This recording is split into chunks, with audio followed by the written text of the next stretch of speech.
Méditation du résident. 39e épisode. La nouvelle de l'incident dont a été victime notre résident, s'est répandue vite dans la région et ce via les moyens de communication, appels, messages. Tous les habitants des localités avoisinantes, dont évidemment ceux d'Haïti-Bleul, ont dénoncé odieusement cette attaque. Ils ont manifesté leur peur extrême, et leur crainte de ce qui pourrait résulter de ce nouveau fléau dans l'avenir, et ont exprimé leur détermination de mener une action solidaire pour déraciner ce danger, et pour ce faire, ils se sont mis d'accord pour former des équipes à l'échelon de chaque localité, afin d'effectuer continuellement des tournées dans la forêt et dans les champs d'oliviers.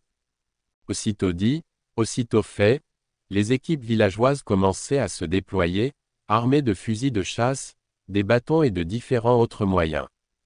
Accompagnées par des chiens, ces équipes se sont dispersées dans tous les espaces suspects d'abriter ces intrus nocturnes. Notre ami le résident, très enthousiaste d'en faire partie de l'expédition représentant son devoir, éprouvait un honneur et un ressenti de fierté d'en être le guide. Emporté par un zèle excessif, le nôtre démarrait sa course en direction de Tafraout, puis passait près de la descente d'Abridou-Riche, et dévia vers Afourige. Tout semblait normal et calme, mais une fois arrivé à la traversée d'un cours d'eau, qui coule en cascade sur les falaises surplombant les montagnes rocheuses de Bouarar, que les chiens commençaient de plus en plus à se détacher de l'équipe, prenant ainsi sur elle de la distance. En un laps de temps, ils atteignaient le sommet de Tayaδιrt. Pour les rattraper, notre résident incite ses coéquipiers à redoubler les efforts afin de parvenir à les rejoindre, en s'approchant, époustouflant, il voyait les chiens qui se sont arrêtés en train d'arracher des os, et dévorer quelques morceaux de viande restant d'un cadavre animal récemment tué. En s'approchant, notre ami constate qu'il s'agit bien du corps d'un jeune sanglier.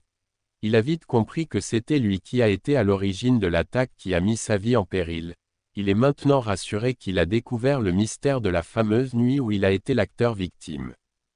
Sans faute, ce malheureux sanglier peut être venu s'égarer dans les alentours d'un douar avoisinant, longeant la forêt et par malchance, il a buté sur des chiens qui ne l'avaient pas épargné au cours d'une longue poursuite fatale qui s'est malheureusement terminée mal pour lui. Il paraît qu'il a tenu bon dans le terrain plat, mais une fois arrivé au pic de Tayaδιrt, il n'en pouvait plus résister aux coups de morsure des chiens au niveau de ses pattes arrière. Ce malheureux petit sanglier a enfin succombé suite aux profondes blessures. Désespéré, ne pouvant plus réagir autrement pour sauver sa peau, il s'est laissé à la merci d'une fin inévitable. Ces bêtes, après avoir victorieusement mené leur bataille, empruntaient un chemin de retour qui les avait désorientés, et au lieu de passer en dehors de la zone habitée, se sont infiltrés dans une ruelle qui les avait placés en face à face contre notre ami le résident. Commentaire. Eloucine Swaline.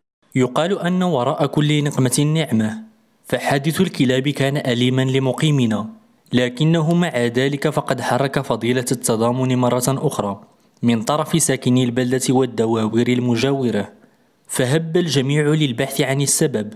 وهكذا فإن الحملة التمشيطية للمناطق المجاورة أظهرت أن الكلاب كانت في مهمة إزاحة خطر اجتياح الخنازير إبو الخير للبلدة، إلا أن هذه الحيوانات بعد استنفارها ليلا لم تعد قادرة على التمييز بين العدو والصديق، فحدث ما لم يكن في الحسبان.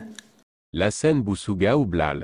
فعلا هذه الحيوانات الأليفة بعدما أزاحت الخطر على الساكنة وأثناء عودتها زاغت عن الطريق المؤدية إلى دوارها، مما جعلها تشق طريقا محاذيا لسكن مقيمين العائد آنذاك من عند الجاري المقدم، فكان اصطدامهم مع المقيم قويا جدا، كاد أن يكلفه حياته لولا ألطاف الله ومساعدة الجاري وأبنائه. أما عن الحملة التمشيطية التي شاركت فيها جميع الدواوير، فبحق هي أسلوب راقي يعبر عن التضامن الذي ألفناه منذ القدم ونستشعر به في كل المناسبات حزينة كانت أم مفرحة. ولقد برهن مقيمون على سعادته وهو يقود الفريق الذي تأتى له العثور بسرعة على جثة الخنزير الذي كان سببا في وضعه في موقف لا يحسد عليه أثناء تلك الليلة المشؤومة.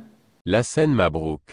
يبدو أن صديقنا المقيم قد حلت به مصائب أخرى لم تكن في حسبانه، ولا يكاد يخرج من أزمة حتى يدخل في أخرى، وفي جميع الأحوال وسواء اشتد عليه الأمر أو انفرج فعليه بالصبر وعدم الجزع، فالفرج قريب إن شاء الله. Lassène Boussouga ou Blal. صديقنا عبر عن تضامنه مع سكان المنطقة للبحث عن تلك الحيوانات التي كادت أن تقضي عليه أثناء ذلك الحادث المروع، وقد قاد فريقه بنجاح للعثور على السبب الرئيسي الذي جعله عرضة لتلك الكلاب التي زاغت عن طريقها في العودة إلى ديارها. أما الآن فهو منتظر بتأني وصبر وصول المراسلة البريدية التي سيحملها له بدون شك جاري قريبا.